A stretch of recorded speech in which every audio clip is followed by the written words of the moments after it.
High! Hanuman Jayanti উপলক্ষে আজ তোমাদের সাথে একটি সুন্দর কাজ শেয়ার করতে চলেছি। আজ রামের পরম ভক্ত বজরংবলীর জন্মতিথি।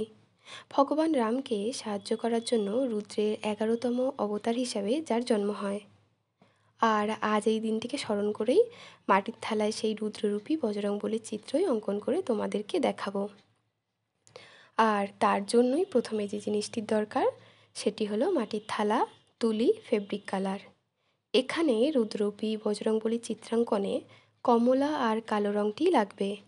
আমার কাছে অরেঞ্জ কালারটি না থাকার জন্য আমি এখানে লাল আর হলুদ এই দুটি কালার মিক্সড করে অরেঞ্জ কালারটি বানিয়ে নেব। তবে তার আগে মাটির থালাটিতে আমি এখানে বিস্কুট হিসাবে ফেব্রিক কালারটি চাপিয়ে নিয়েছি।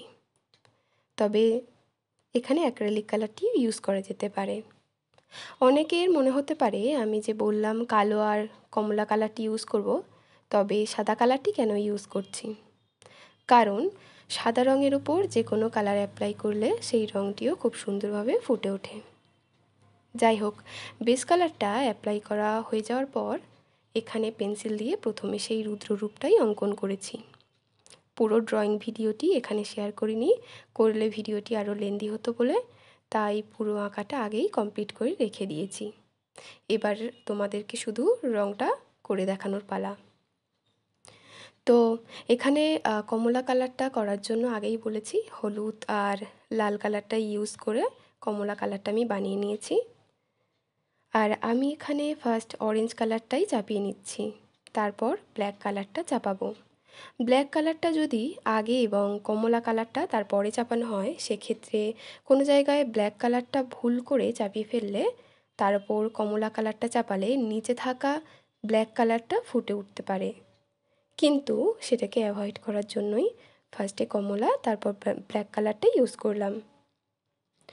পুরো কালারটা ধরে ধরে যেভাবে করেছি সেভাবে দেখাতে পারলাম না। পুরো ভিডিওটি দেখালে ভিডিওটি আরও বড় হয়ে যেত। আর ব্যস্ততার এই সময় এখন অত কারো ধৈর্য আর সময় দুটোই আমাদের কাছে কারণ নেই, তাই যতটা সম্ভব ছোট ছোট পার্টে করে এখানে তুলে ধরেছি। রামায়ণ অনুসারে একবার রামপত্নী সীতা দেবীকে হনুমানজি সিঁথিতে মেটে সিঁদুর পরতে দেখে চূড়ান্ত বিস্মিত হন এবং তখন তিনি সীতা দেবীকে জিজ্ঞাসা করেন কেন তিনি মাথায় মেটে সিঁদুর দেন।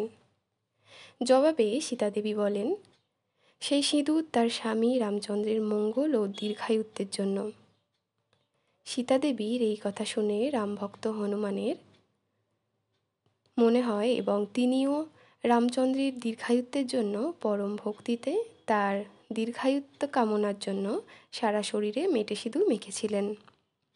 আর সেই কারণেই হনুমানের অঙ্গে মেটে সিঁদুর দেওয়ার প্রথা প্রচলিত। যাই হোক, তোমাদের সাথে কথা বলতে বলতে যেখানে যেখানে অরেঞ্জ কালারটা অ্যাপ্লাই করার ছিল সেখানে সেখানে দিয়ে দিয়েছি।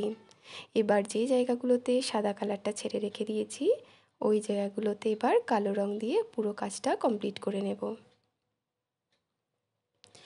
এভাবে পুরো কাজটা কমপ্লিট হয়ে এলে এবার বাকি সাদা তিলকের মতো অংশটি, সেটাতেও আমরা কমপ্লিট করে নেব সাদা ফেব্রিক কালার দিয়ে।